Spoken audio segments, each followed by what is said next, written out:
Bismillahirrahmanirrahim. Assalamualaikum warahmatullahi wabarakatuh. Selamat pagi menjelang siang teman-teman. Dan nanti bagi para pendengar ya yang mungkin tidak ikut acara langsung ini, saya sampaikan salam sehat dan tetap tangguh. Pagi ini acara diskusi atau berbagi pengalaman kali ya, tepatnya berbagi pengalaman berkenaan dengan radio kebencanaan seri 2. Seri pertama minggu kemarin kita bersama Kang Kiman dari Lintas Merapi sekaligus koordinator Jalim Merapi. Nah, sekarang bergeser ke arah Jawa Timur ya. Ini Gunung Kelud. Udah hadir sekarang Mbah Darmo, ini panggilan publik aja ya. Saya biasanya sih kalau privat manggilnya Mas. Mbak Darmo sudah hadir. Kita coba tes dulu. Selamat pagi Mbak Darmo. Selamat pagi. Oke. Dan semuanya. Oke, selamat pagi. Terima kasih.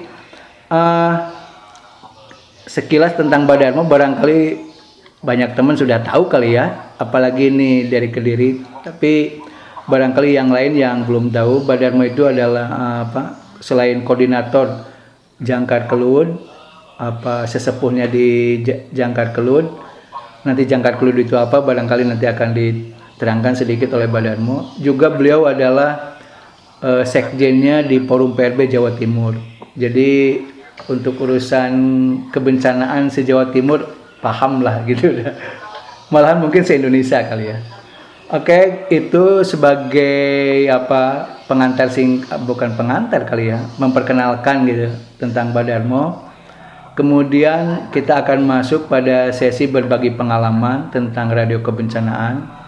Ini saya akan mulai, saya punya sebetulnya 5 pertanyaan. Tapi pertanyaan pertama yang berkaitan dengan Jangkar Kelud dulu deh.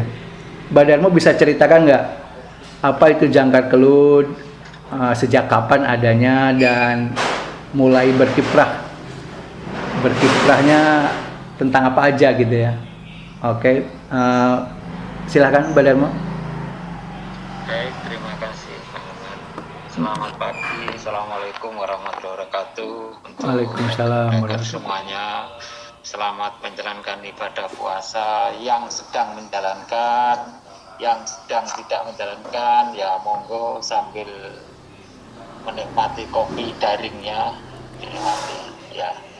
Saya kira tidak perlu perkenalan, tadi sudah dikenalkan sama Kang Iman. Untuk mempercepat proses barangkali tidak membuang waktu, langsung saja saya ingin menyampaikan terkait dengan pertanyaan Kang Iman tadi, Jangkar Kelud. Jadi Jangkar Kelud itu adalah sebuah anonim dari Jangkane Kawula Redi Kelud. Nah, jadi sebuah keinginan masyarakat Gunung Kelud, Rinengkuh Kelud Angreksa Rahayu. Di bawah naungan Gunung Kelud selalu menjaga keselamatan, menjaga kelestarian alam dan sebagainya. Itu jadi Jangkar Kelud seperti itu. Jangkane Kawula Redi Kelud, Rinengkuh Kelud Angreksa Rahayu. Nah, Jangkar Kelud itu pertama kali dideklarasikan itu setelah melalui proses lumayan agak panjang. Akhirnya pada tanggal 9 Agustus tahun 2008 Jangkar Kelud itu dideklarasikan tepatnya di kota Kediri di salah satu hotel. Wah, ini lahirnya Jangkar Kelud itu di hotel nih ya. Ya. Lahirnya saja, tapi alhamdulillah kehidupan kami sehari-hari tidak di hotel, jadi tetap di masyarakat bersama masyarakat.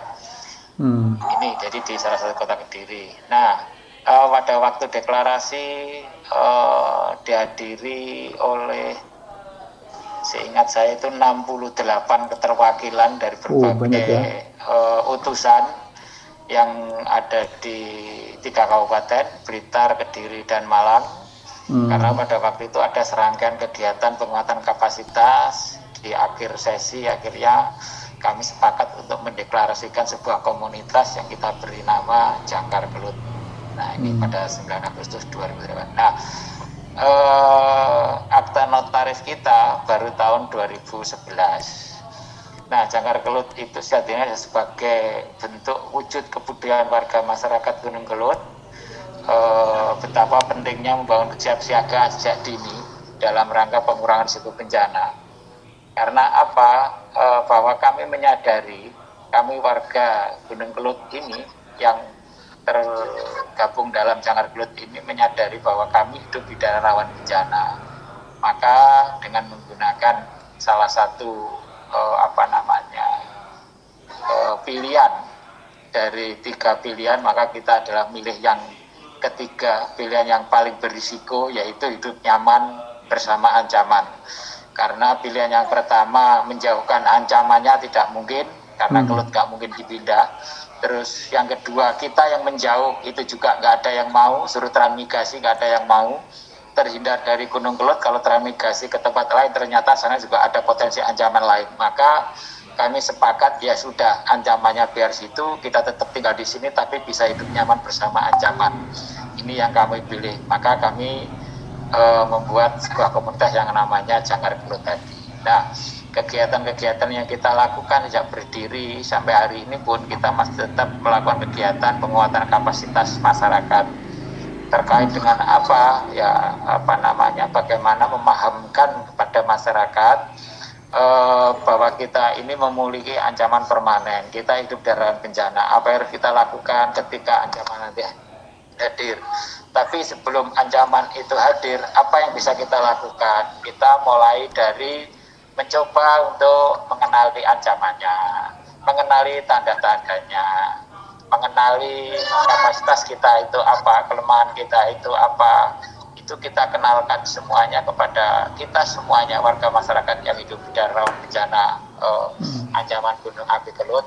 Itu yang kita lakukan sehingga masyarakat paham, masyarakat tahu, masyarakat mengerti bagaimana kalau ancaman nanti datang, sehingga pilihan kita hidup nyaman bersama ancaman ini benar-benar bisa diwujudkan. Dan ini memang terbukti ketika kami tahun 2008 berdiri, tahun 2014 diberi tes, yaitu ada free test tahun 2014. Nyatanya kami mampu melakukan dan tidak terjadi korban jiwa.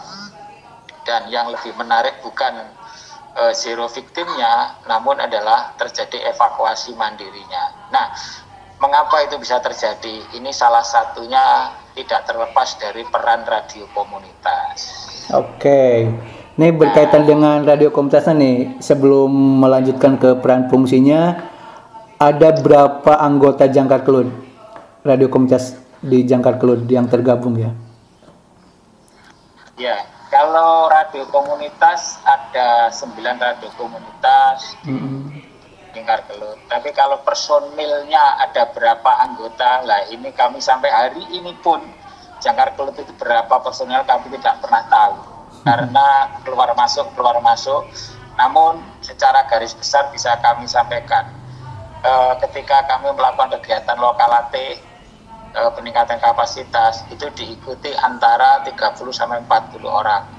Ya, di beberapa tempat ada yang hanya 25, tapi di beberapa tempat pula ada yang pesertanya itu 2 kali lipat. Tapi semua kita nikmati saja. Artinya kalau kita kalikan bahwa sekarang sampai hari ini sudah sekitar 76 desa kelurahan yang kita lakukan kegiatan lokalate.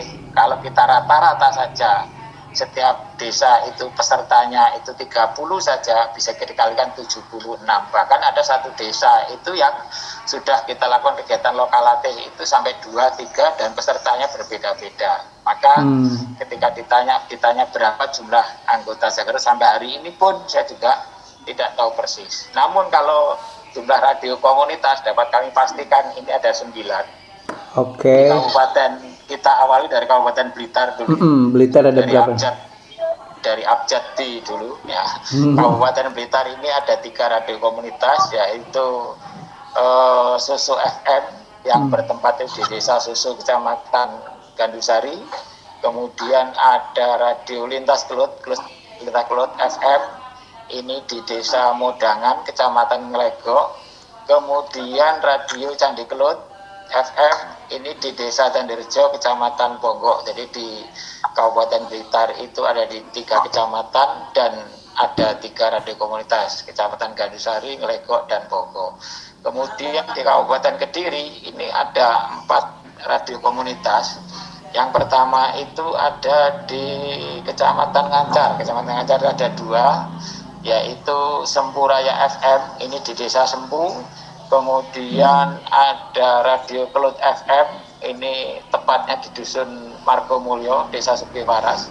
Keduanya di Kecamatan Ngancar. Yang ketiga itu ada JKF FM, ini di Desa Satak, Kecamatan Buncu. Dan yang keempat itu Adevo FM, ini yang ada di Desa Simang, Kecamatan Kepung. Jadi ada di 3 kecamatan juga, Kecamatan Ngancar 2, Kecamatan Buncu 1, dan Makepung 1. Oke. Sedangkan yang masuk di Kabupaten Malang itu hanya ada 2. Di Kecamatan Kasembon itu ada Pandava FM di Desa Pondok Agung, Kecamatan Kasembon, dan Kecamatan Matang itu 1, yaitu Smart FM. Kebetulan untuk wilayah Kabupaten Malang yang terdampak Gunung Api Kelut ini ada di 2 kecamatan ini, yaitu Ngantang dan Kasembon. Ini, Kang Iman. Oke, terima kasih. Itu berarti ada 9 ya. Dan yang paling banyak di Kediri ya, Kabupaten Kediri ada 4 ya. Betul. Oke. Tadi sudah dijelaskan apa itu Jangkar Kelut dan berapa jumlah radio komunitas yang tergabung serta perkiraan jumlah personil ya, banyak juga. Nah, sekarang masuk ke, karena ini temanya berkaitan dengan radio kebencanaan. Badarmo bisa ceritakan nggak peran dan fungsi yang 9 radio itu dalam kebencanaan? Barangkali peran secara umum, lalu kemudian yang beberapa misalnya kalau ada yang spesifik itu radio mana dan melakukan peran apa? Silakan. Ya, baik. Jadi secara umum memang peran radio komunitas itu yaitu mungkin hampir sama dengan media-media massa pada umumnya. Hanya saja kalau radio komunitas itu lebih kepada wilayah atau apa istilahnya, wilayah yang terbatas, level of playing field-nya itu yang terbatas. Jadi ada, kalau secara regulasi kan hanya diperbolehkan powernya itu 50, jangkauannya itu 2,5, radiusnya 2,5 dan sebagainya, sehingga memang wilayahnya terbatas. Ini perannya kurang lebih sama dengan media massa lain, yaitu menyampaikan informasi kepada khalayak. Namun kalau radio komunitas Jangkar Kelut ini lebih kepada yang sifatnya kebencanaan. Nah, kemudian peran-peran yang lainnya itu barangkali ini bisa juga radio komunitas ini bisa berperan untuk menghimpun, mengelola, memastikan dan menyebarluaskan informasi kepada masyarakat. Artinya menghimpun, mengelola, memastikan ini jangan sampai ketika menerima informasi sebelum dipublish, itu informasi harus dikelola dulu, dipastikan bahwa informasi itu benar kontennya dari sumber yang dapat dipertanggungjawabkan kebenarannya pula, sehingga ketika informasi itu harus dipublish maka benar-benar informasi itu A1, bukan informasi yang hoax. Itu saya kira perannya. Nah, fungsinya yang jelas sama tadi dengan radio yang lain, yaitu menyampaikan informasi komunikasi khususnya kebencanaan kepada pihak lain agar informasi-informasi khususnya berkenaan dengan kebencanaan ini bisa segera langsung diterima atau diperoleh oleh masyarakat untuk memastikan hal-hal apa yang harus dilakukan ketika mendapat informasi berkenaan potensi ancaman di wilayahnya. Jadi karena ini konteksnya komunitas radio komunitas Jangkar Kelut, ya kita konteksnya pada wilayah yang punya potensi ancaman erupsi kelut, yang secara administratif juga masuk wilayah Kelut, yaitu ada di 3 kabupaten, Kabupaten Blitar, Kabupaten Kediri, dan Kabupaten Malang. Nah, padahal kalau kita melihat erupsi 2014 ini jangkauan luasan dampak dari Gelut ini tidak hanya di 3 kabupaten tapi juga sangat luas. Namun fokusnya radio komunitas ini karena dengan keterbatasan regulasi, jangkauan, power dan lain sebagainya, maka ini dikhususkan kepada bagaimana informasi terkait dengan perkembangan Gelut ini bisa segera dipahami oleh warga masyarakat yang hidup di daerah potensi ancaman Gunung Gelut. Itu Mas. Oke, iya. Mbak Dharma bisa ceritakan nggak?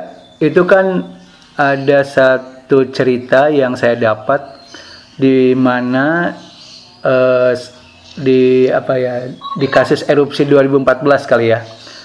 Itu bagaimana informasi dari Badan Pemantau Gunung Api itu kemudian ada yang disebarkan informasinya lewat teman-teman Jangkar Kelut, ada yang lewat birokrasi gitu ya. Nah, itu kan salah satu cerita yang menurut saya kesuksesan bagaimana informasi sampai ke masyarakat kemudian lebih cepat gitu ya. Nah, itu bisa ceritakan nggak detailnya bagaimana? Jadi kalau kita melihat peningkatan status Gelut ketika erupsi tahun 2014 itu begitu cepatnya. Jadi mulai dari waspada itu kalau nggak salah tanggal 2 bulan 2 Februari 2014. Kemudian tanggal 3 itu ada peningkatan. Kemudian tanggal 10 itu peningkatan ke siaga, dari waspada ke siaga.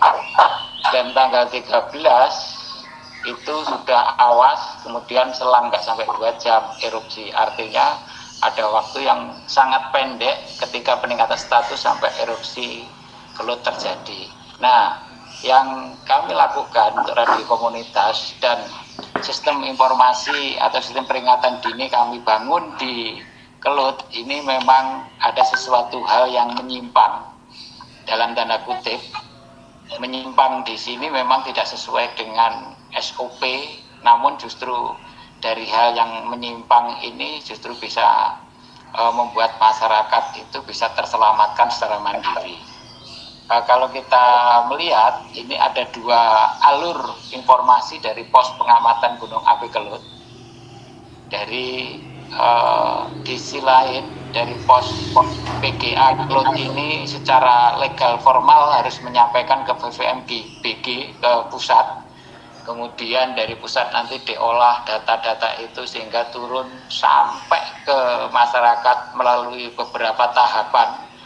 Nah, di sisi lain, apa yang disampaikan pihak PGA Gelut ini ke laporan sebagai laporan resmi ke atasannya yaitu BVMBG, kami juga mendapatkan informasi yang sama persis dari PGA pada waktu itu memberikan informasi yang sama kepada 3 komunitas. Jadi ada Rapi, ada Orari, ada Jangkar Kelut.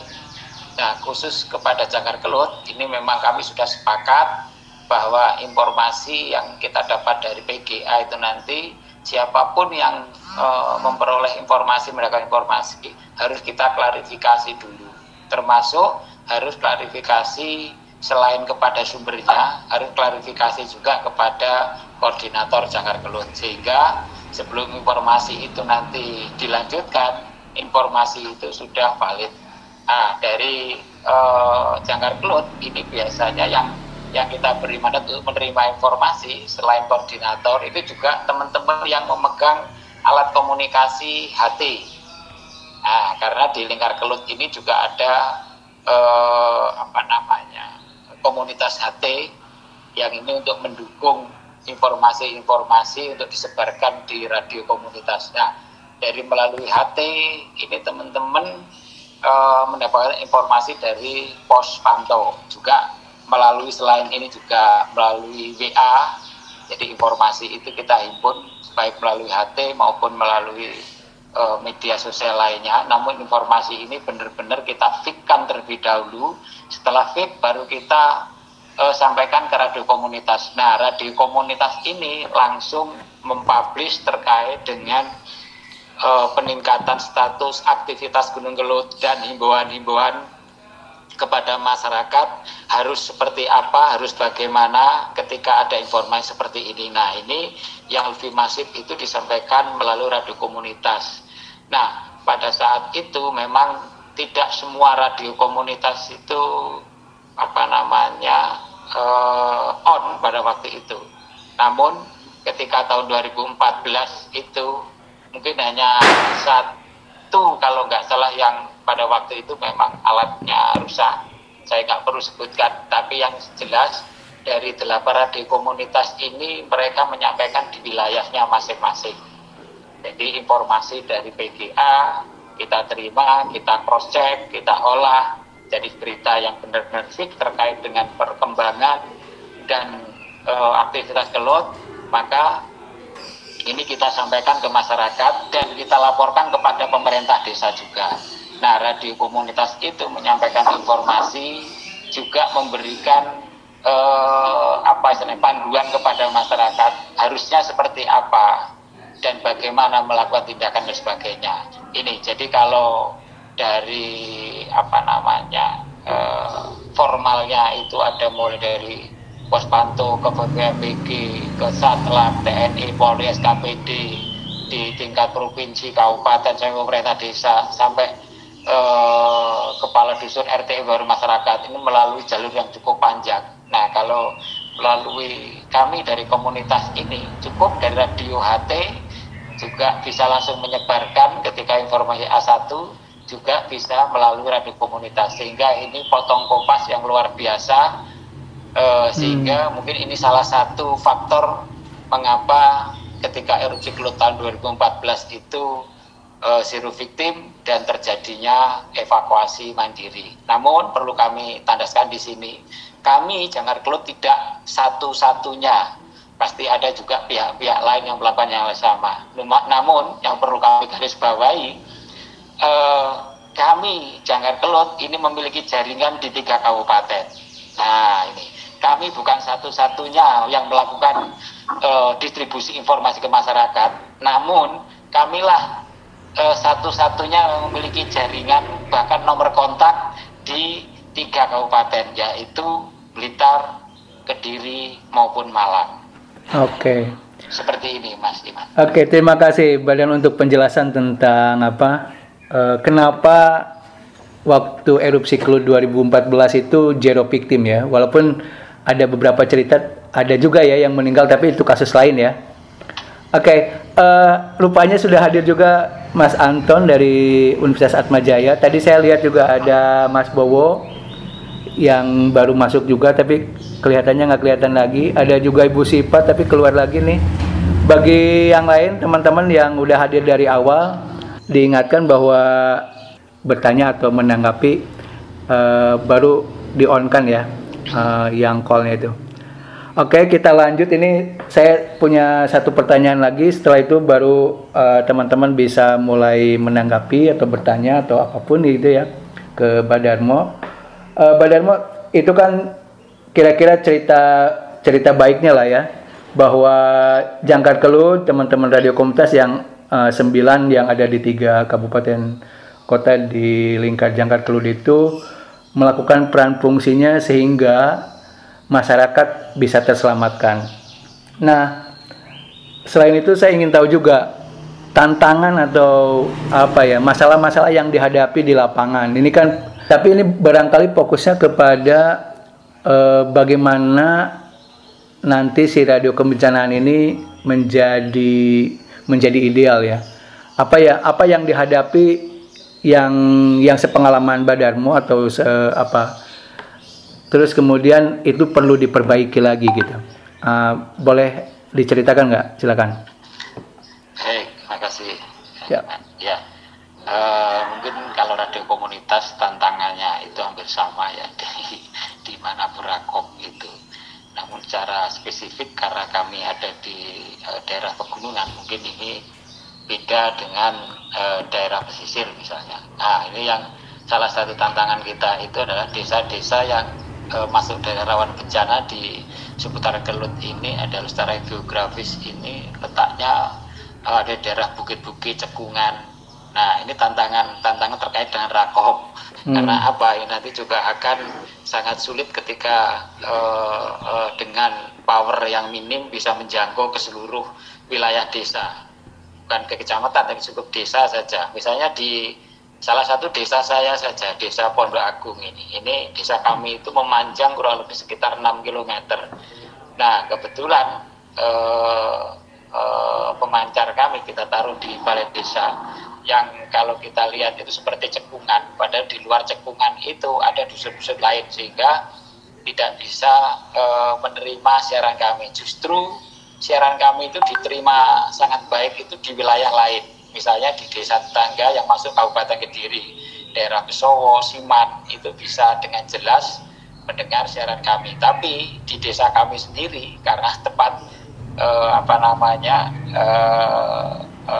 pemancarnya itu di kantor desa sehingga tidak bisa menjangkau ke seluruh desa. Tapi kalau kita pindah ke tempat lain, ganti nanti yang wilayah lain juga nggak bisa mengakses karena wilayahnya yang berbukit-bukit.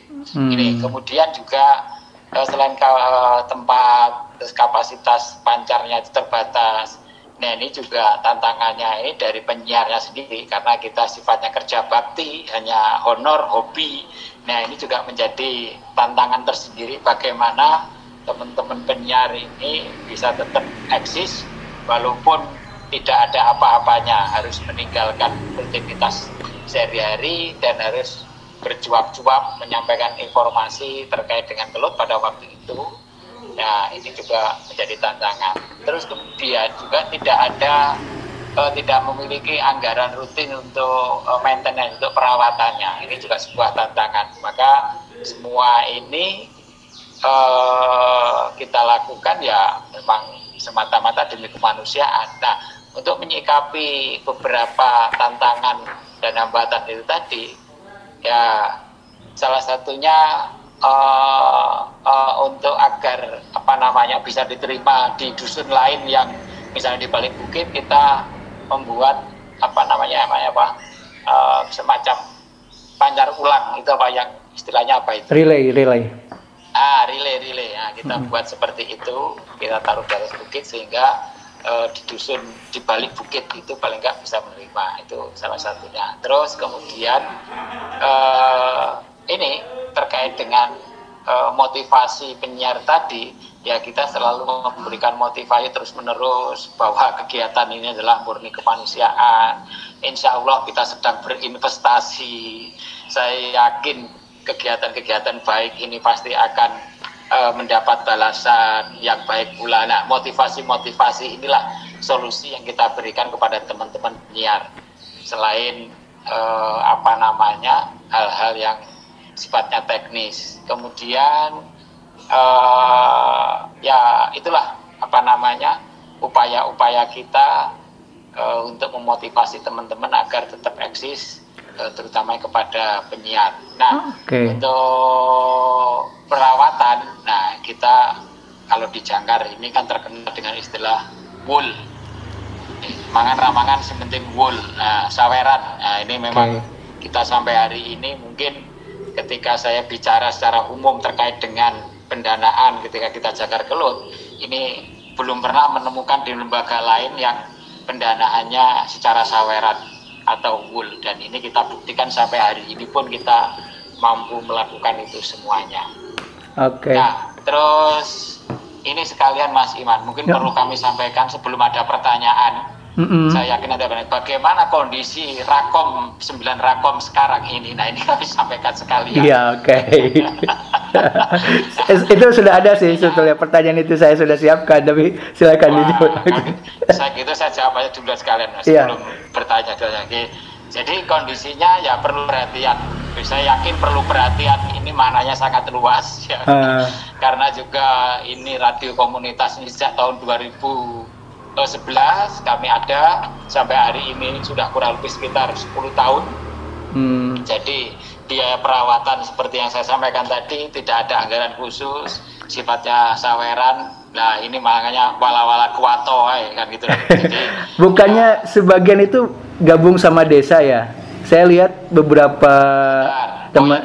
Bentar, ini saya sampaikan. Siap, silakan. Permasalahan tadi. Nah ini kebijakan desa pemerintah desa ya ada perubahan kebijakan pemerintah desa. Nah, ketika awal-awal kita membangun komunikasi, enak, pemerintah desanya care, ternyata setelah ganti pimpinan kebijakannya berubah. Ini juga jadi tantangan buat kami, situasi yang kita hadapi, sehingga akhirnya seperti tadi itu, alat-alat ya rusak sehingga tidak bisa difungsikan secara maksimal. Nah, kalau siaran itu ya hanya katakanlah malih sekarang itu sifatnya tombol kangen, apalagi sekarang ini Kelut secara fisik kan masih diam menuju tidur panjang, sehingga teman-teman ini juga santai-santai saja, padahal ancaman bencana lainnya selalu mengintai.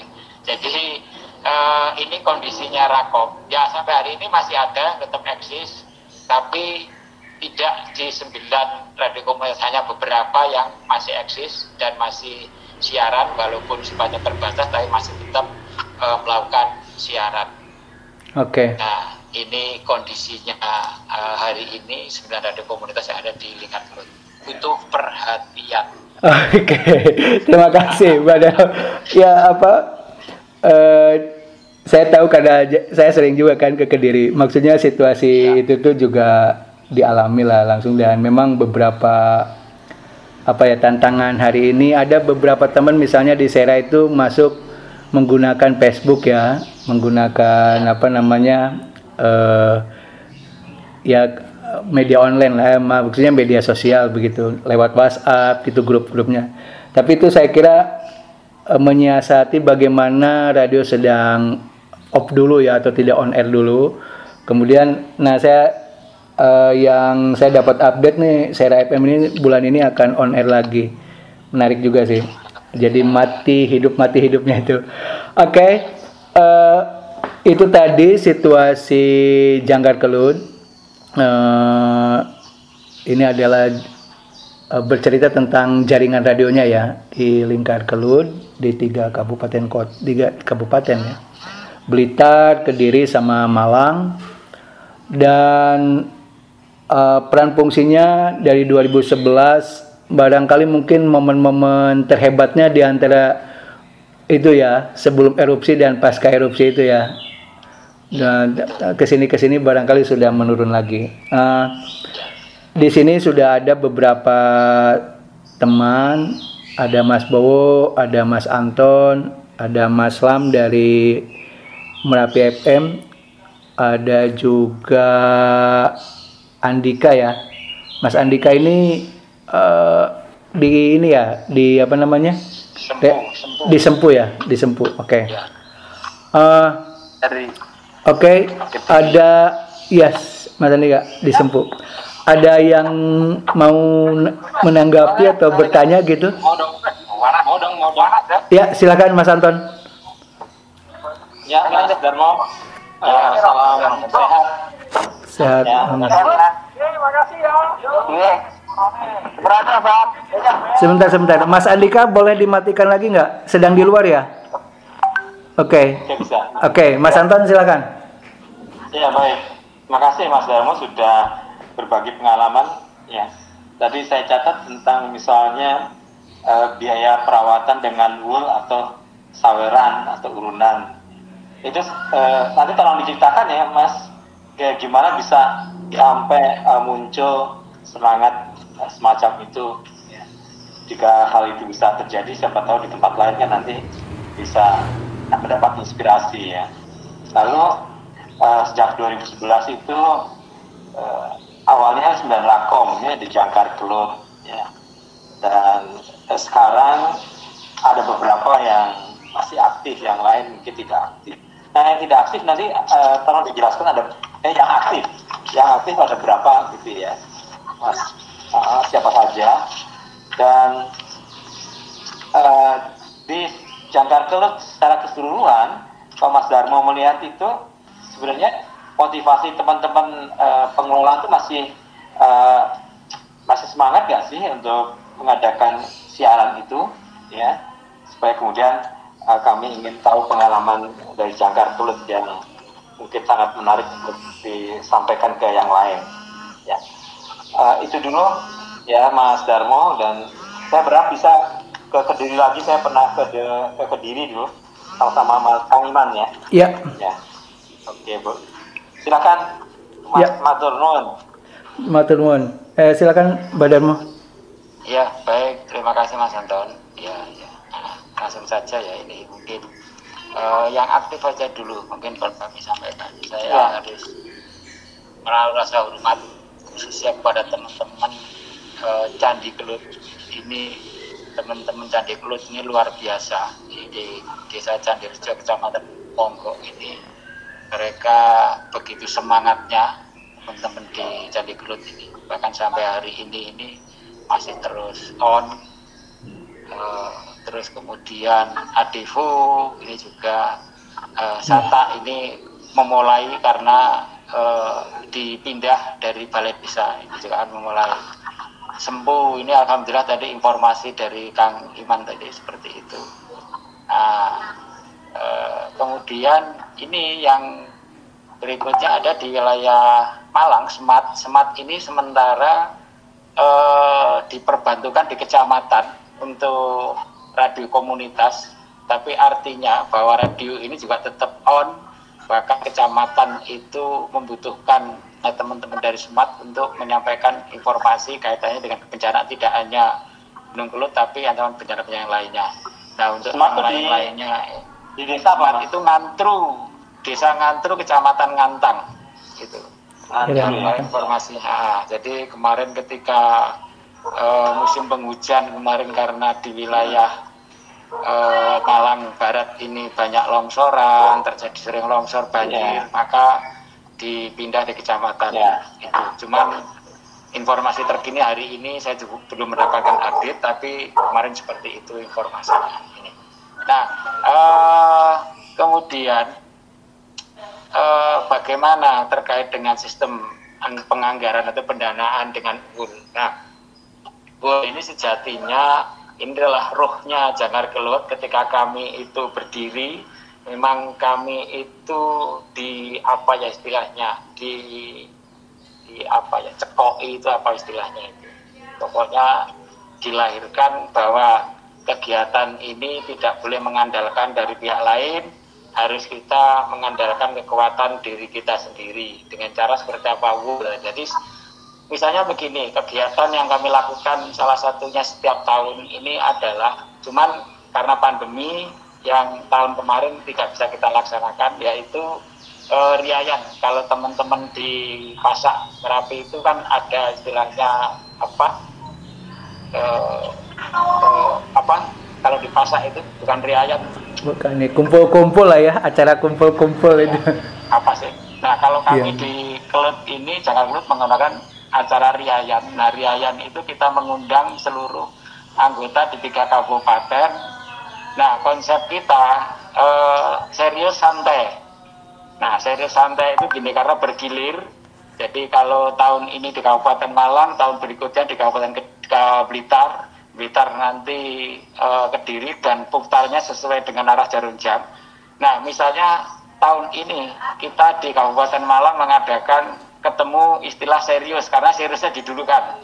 Serius itu artinya kita di situ kita melakukan kegiatan semiloka atau semacam seminar. Jadi kita mengundang narasumber dari luar, yang narasumber mungkin sampai seumur hidup ini adalah Kang Ikte. Ini selalu kami libatkan beliaunya ini. Jadi kalau serius itu kita mengundang beliau-beliau ini untuk memberikan tausiah kebencanaan. Jadi seperti itu. Nah, kalau yang santai, ketiban santai, berarti kalau di Malang nanti sudah serius, berarti di Blitarnya nanti santai. Santai itu kita tidak mengadakan acara semacam seminar atau semiloka dan sebagainya, tapi kita lebih banyak ke unsur fun-nya. Misalnya ada lomba PPGD bersama-sama antar desa dan sebagainya itu. Nah, kemudian nanti di kabupaten berikutnya ketemu serius lagi. Nah, terus seperti yang kita lakukan. Hanya saja yang tahun 2020 kemarin tidak bisa kita laksanakan. Saya tahun ini juga kita belum tahu nanti seperti apa, karena kondisi secara global seperti ini. Nah, itu semua pembiayaan itu adalah dari teman-teman sendiri. Dari teman-teman sendiri yang hadir itu suruh datang tapi suruh bayar. Nah, ini hanya ada terjadi mungkin di Jangkar Kelut. Kong teko, kongkon bayar.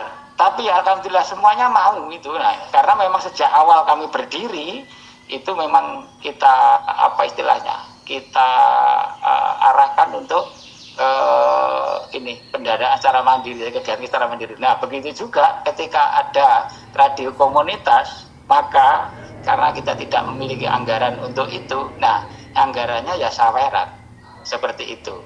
Termasuk perbaikan repeater, kebetulan kita ada repeater untuk radio HT itu kita taruh di Gunung Wilis sana. Kalau sering mengalami kerusakan listrik itu ya kita wul-wulan itu dari kita sendiri biayanya untuk perawatan. Nah itu memang sudah tertanam pada jiwa kami ya untuk wul itu, makanya kami sering menggunakan istilah-istilah yang sifatnya motivasi, mangan ramangan sementing wul, hal seperti itu. Nah untuk motivasi saja, biar miskin yang penting sombong. Nah ini apa ya kata-kata motivasi saja. Ternyata hal-hal itu justru membuat teman-teman itu merasa sangat memiliki Jangkar Kelut, sehingga kalau kita ada kegiatan ayo kita wul-wulan, teman-teman dengan ringan hati akan melakukan seperti itu. Jadi untuk Jangkar Kelut, untuk Rakom mulai 2011 itu bukan tiba-tiba, tapi memang sudah terbangun sejak kami berdiri tahun 2008. Nah, bagaimana sekarang terkait dengan permasalahan radio komunitas kaitannya dengan penyiar? Nah, ini sebenarnya teman-teman penyiar itu juga beberapa itu bertanya, kapan yo siaran maneh, kangen. Nah, artinya sebenarnya dari kata-kata itu mereka masih ada rasa ingin apa ya istilahnya, bernostalgia, bersiaran kembali. Nah, cuman mungkin kondisi teman-teman penyiar ini sudah berubah, berbeda, mungkin dulu masih single, sekarang sudah berkeluarga. Nah ini yang perlu kita buat formulanya seperti apa. Namun secara umum dengan pertanyaan-pertanyaan seperti itu, sejatinya teman-teman ini masih punya semangat untuk bersiaran. Mungkin itu Mas Anton. Oke, terima kasih. Ada lagi kah satu pertanyaan? Setelah itu barangkali saya akan tutup. Oke, Mas Bowo, silakan. Baik, terima kasih. Selamat siang ya. Dan salam sehat buat semuanya. Assalamualaikum warahmatullahi wabarakatuh. Waalaikumsalam. Baik, Pak Anu, Mbak Darmo ya, salam kenal, nama saya Bowo Utodo, Mbak Darmo, saya warga Tangerang Selatan yang juga berminat gitu, ingin mengetahui dan belajar dari pengalaman kawan-kawan di Jangkar Kelut yang kelihatannya jaringannya makin hari makin kuat begitu. Saya sih ingin bertanya lebih lanjut tentang ini tadi wul-wulan tadi ya Mbak Darmo, karena satu sisi saya ngelihat ini satu gerakan alamiah gitu, organik yang dilakukan teman-teman di Jangkar Kelut gitu untuk menghidupi dan bertahan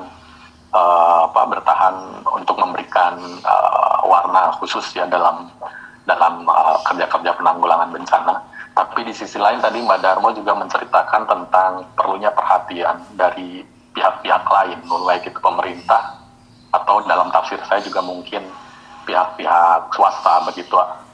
Nggak tahu namanya. Kalau saya sering menyebutnya masyarakat sipil lah gitu ya. Ada Mas Anton dari kampus, ada Kang Iman dari JRKI, mungkin kawan-kawan CRI dari LSM dan seterusnya. Nah, kira-kira bentuk perhatian yang khusus gitu ya, selain untuk mengimbangi wul-wulan teman-teman tadi itu seperti apa Mbak Darmo? Apakah bentuknya seperti semacam kebijakan yang mendukung atau seperti apa ya Mbak Darmo? Begitu saja pertanyaan saya. Terima kasih. Assalamualaikum. Waalaikumsalam warahmatullahi wabarakatuh. Langsung ya Mas Iman ya? Ya, langsung aja. Oke. Pertanyaan Mas Bowo ini singkat padat tapi mumet jawabannya ini. Abot. Iya begini. Terima kasih. Memang kekuatan kami memang di kemandirian ya. Wul tadi kita istilahkan dengan wul tadi itu atau saweran. Nah, terkait dengan perhatian sedikit saya cerita sebenarnya. Kebetulan kami mempunyai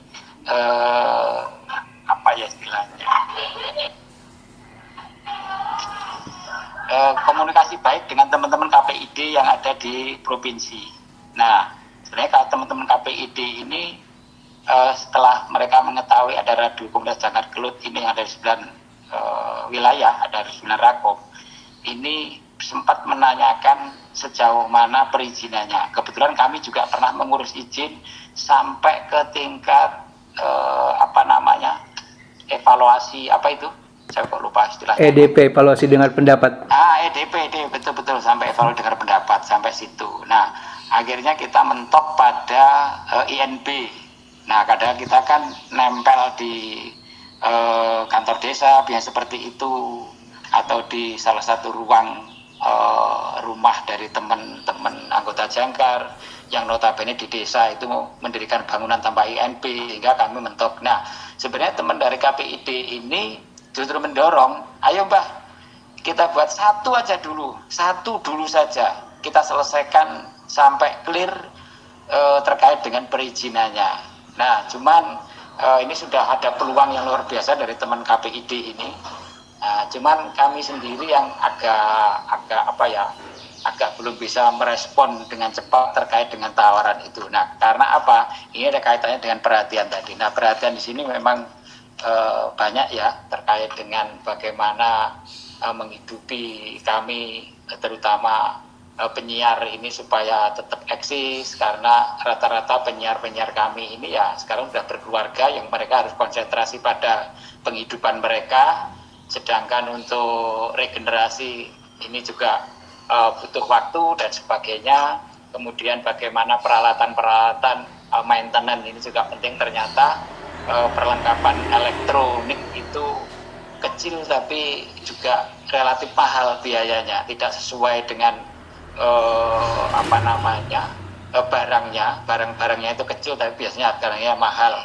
Nah, ini bentuk perhatian, termasuk juga kebijakan yang ada di desa yang tadi itu saya sampaikan. Salah satu permasalahan atau tantangan itu adalah perubahan kebijakan desa ketika ada pimpinan baru. Nah, ini termasuk dengan regulasi secara umum juga penting, kami butuh perhatian dari pihak lain. Selain tadi juga perlengkapan yang perlu diperbarui, kemudian juga penyiar-penyiar ini, artinya ini perlu pelatihan-pelatihan untuk bagaimana penyiaran, bagaimana memanage terkait dengan radio komunitas itu sangat kami butuhkan. Karena apa? Bahwa kapasitas yang kita miliki, penyiar-penyiar atau pengelola dulu juga sudah ada yang mungkin pindah tempat dan sebagainya, tidak eksis.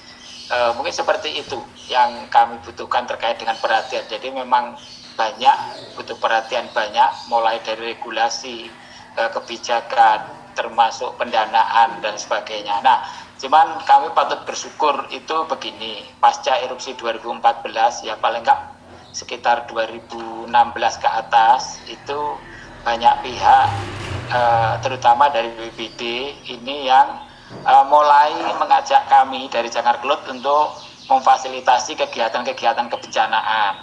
Nah, ketika kami memfasilitasi, maka ada honor untuk fasilitator. Nah, honor itu kita sisihkan untuk kas. Nah, sehingga paling enggak kami memiliki sedikit kas untuk membantu operasional teman-teman, baik di radio komunitas, baik itu kegiatan-kegiatan Jangkar secara umum, baik itu untuk bayar listrik, repeater, perawatan dan sebagainya. Paling enggak kami ada sedikit sumber dana yang bisa kita gunakan selain tadi pool. Jadi kita patut bersyukur pasca erupsi itu ada sedikit sumber, namun ini sifatnya juga insidental karena tidak selalu ada untuk memfasilitasi kegiatan-kegiatan kebencanaan yang dilakukan oleh BPBD. Tapi paling enggak itulah sumber yang bisa kita dapatkan selain dari WUL tadi. Mungkin seperti itu, Mas Bowo. Oke, terima kasih Mbak Darmo, Mas Bowo, Mas Anton, dan Mas Lem udah masuk lagi ya, serta Mas Andika. Untuk hadir tadi ada Bu Sipa sama satu lagi yang no name gitu, tidak namanya, tapi keluar lagi ya. Ini karena waktu, kemudian kita akan nanti ini akan di-online-kan lagi gitu ya, rekaman ini di Spotify. Jadi beberapa barangkali akan diedit sedikit, ya tidak banyak, yang berkaitan dengan noise-nya saja. Untuk itu saya kira tidak ada lagi pertanyaan ya untuk ke Badarmo. Badarmo, terima kasih banyak ya sudah bercerita, berbagi pengalaman. Nanti kita akan lanjut seri 3 mendengarkan cerita dari Sinabung. Ini kan kemarin dari Merapi, dari Kelut, nah nanti dari Gunung Sinabung kayak apa. Bang Batu sebetulnya udah saya undang barusan tapi belum bisa join. Begitu teman-teman, sekali lagi banyak terima kasih untuk kehadirannya dan menanggapi. Barangkali ini akan jadi catatan juga bagi kita untuk lebih giat kali ya membangun masyarakat tangguh di Indonesia. Sedikit catatan, barangkali Radar Tangguh di Kediri gitu fokus di Desa Sempu sama di Adepo ya, di karena di Kediri. Jadi memang Blitar sama Malang tidak kebagian. Nah untuk di Sempu itu kita kerjasama sama Jangkar Kelut untuk fasilitasi kegiatannya, tapi lebih fokus pada membangun semacam peraturan desa ya, Badarmo ya, sama membuat draft untuk diterapkan sebagai sistem informasi komunikasi erupsi Kelut. Jadi itu yang dilakukan oleh Radar Tangguh sama teman-teman Jangkar Kelut dan Desa Sempu. Alhamdulillah draftnya udah rampung ya. Udah jadi, terus Pak Kepala Desa juga udah mau menandatangani peraturan Kepala Desa, sehingga nanti barangkali dari Kediri ada satu pembelajaran di Desa Sempu bahwa ada satu peraturan desa menempatkan sistem informasi komunikasi kebencanaan gitu ya. Itu juga saya kira penting dalam khazanah kebencanaan di Indonesia, karena ini barangkali pertama kali juga ada di Indonesia satu peraturan berkaitan dengan sistem informasi komunikasi kebencanaan khususnya erupsi Kelut itu, atau jenis erupsi jenis bencana lain belum ada gitu ya. Saya kira itu nanti akan kita bagi ceritanya di kesempatan yang lain ya, seri yang lain tentang itu khusus.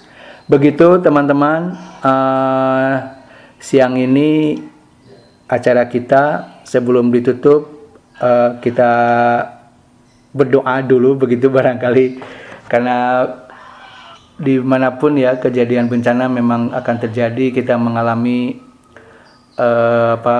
musibah banyak begitu. Selain bencana alam ada juga kecelakaan ya.